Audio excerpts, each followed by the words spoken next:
Гэхдээ одоо яг Японы ерөнхий сайд ирэх гэж байгаа гэдэг ингээд нэг юм дуулиантай л нэг Тийм тухай яригдаагүй гэдгийг онцлоо тэмдэглэж. Үгүй яг үгүй.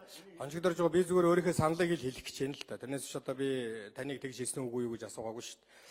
Би зүгээр нэг юм л юм. Гэхдээ одоо бидний ерөөсөө энэ явуулж байгаа төрийн бодлого чинь энэ авах гэж байгаа арга хэмжээ энэ чинь өөрөөсөө нэг юм сони юм руу оруулаад байна шүү дээ. Ерөөсөө манай засгийн газар бол аливаа юмн дээр ажлыг цаг тухайд нь хийдгүү. Цаг тухайд нь төлөвлөдгүү. Өмнө нь одоо олон улсын хэмжээнд байгуулчихсан гэрээ концесс юу гэдэг тэр юмнууд дээр яг тухайн цаг үедээ ажиллаад холбогдох хуулиар хүлээсэн гэрээ хэлцлээр хүлээсэн үүргээ өөрсдөө биелүүлж чаддгүй. Энүүний л одоо хамгийн том жишээ чинь өөрөө энэ байхгүй юу?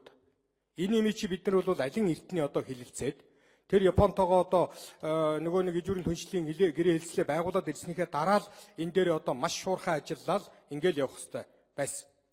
Тэр одоо Хятадын ерөнхийлөгч, Оросын ерөнхийлөгч ирээд явхад энэ асуудлыг би бас хөндөж ярьж л байсан. Хоёр том орны ерөнхийлөгч ирээд явлаа.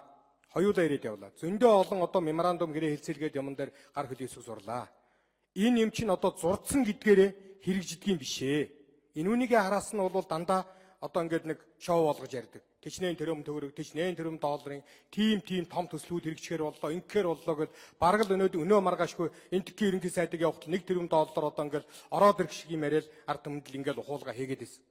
Тэр үед би бас хэлжээсэн. Яг үнэхээр одоо эн чинь энэ биш. Одоо ганцхан манай талаас хамаарах юм үлдэж байна гэж. Өөрөөр хэлбэл бид нар цаг тухайд нь яг одоо энэ юмныхаа араас хөөцөлдөж, энэ гадаад хэргийн яам нь байна уу, засгийн газар нь байна уу? Эннийхээ араас хөөцөлдөж, энийгээ ажил хэрэг болгохын төлөө явах ёстой л байсан. Харамсалтай нь бид нар тэгж чадаагүй. Өнөөдөр яг энэ жишээн дээрээс олж одоо өнөөдөр энэ бөө маргаан үүсэж байгаа. Тэгээ энэтэйгээ далимдуулаад одоо энэ онцгой албан татварын тухай, гайлын болон онцгой албан татварын тухай юм орж ирлээ гэд ингээд явхад нэгэнт хилцээд явахаар шийдсэн байтал энэ жоохон шүүмжилттэй тулгуур хэрэглэх газрын дарга болохоор боли энийгээ татаад авчи. Одоо ерөөсө болиё гэл. Эн чинь юу хилээд байна гэхээр бол төрийн бодлого гэдэг юм бидэрт байна уу? Энэ засгийн газарт өөрт нь бодлого гэж юм байна уу? Энэ засгийн газар өөрөө энэ хийх гэж байгаа юм аа. Яг одоо цаг тухайд нь би ийм хийх ёстой байсан юм гэдгээ тэр засгийн газар дээр яг яв цав тохирч чадсан юм байна уу гэдээ асуух юм бол бараг наадах чинь байхгүй гэж хэлэхээр байгаа үстэй. Нэгэнт засгийн газар дээр шийдээд тохироод энэ асуудлуудыг яаралтай дэгээр хилцээ гэд оруулаад ирсэн болвол юуных нь татаж авах тухай юм ярих гэдэг юм бэ? Нэгэнт тийм шаардлагатай чухал юм бол засгийн газар дээр шийдсэн болвол тэрнийг хилцээл явах ёстой шүү дээ. Энэ бүхэн чинь юу хилээд байна гэхээр бол энэ бүхэн чинь та нарын явуулж байгаа энэ бодлого үйл ажиллагаан чинь ард түмний дунд эргэлзээ төрүүлээд байгаа юм. Энэ чуулганы танхимд орж ирсэн хойноо энэ чинь хэрүүл тариад байгаа юм. Энэ бүхэн чинь та нарын өөрсдийн чинь хийж байгаа ажлын үнэмжийг олон түмэнд харуулад байгаа юм. Үнэхээр одоо чадамж сул байна гэдгийг чинь харуулад байгаа юм. Энүүний чинь хил гişүүч шүүмжлээд байгаа юм. Тийм учраас бол энэ засгийн газар минь одоо засгийн газар гэж байгаад ажиллаж байгаа бол энэ өөрсдийнхээ дараагийн шатандаа авч харгажуулах арга хэмжээнүүд дээр жоохон бодолцооч ээ. Юмыг цаг тухайд нь хийдэг болооч ээ.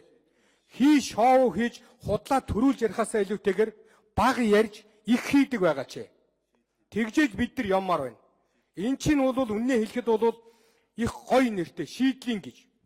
Тэгээ наадах чинь одоо явж бол хүмсүүдийн хилээд байгаагаар шившгийн ч гинүү юуны ч гин одоо шийддгүй засгал гэж одоо юм болоод байна л зарим нь миний хажуугаас шивнээд юм л дээ. Энэ бол тийм л болох шүү.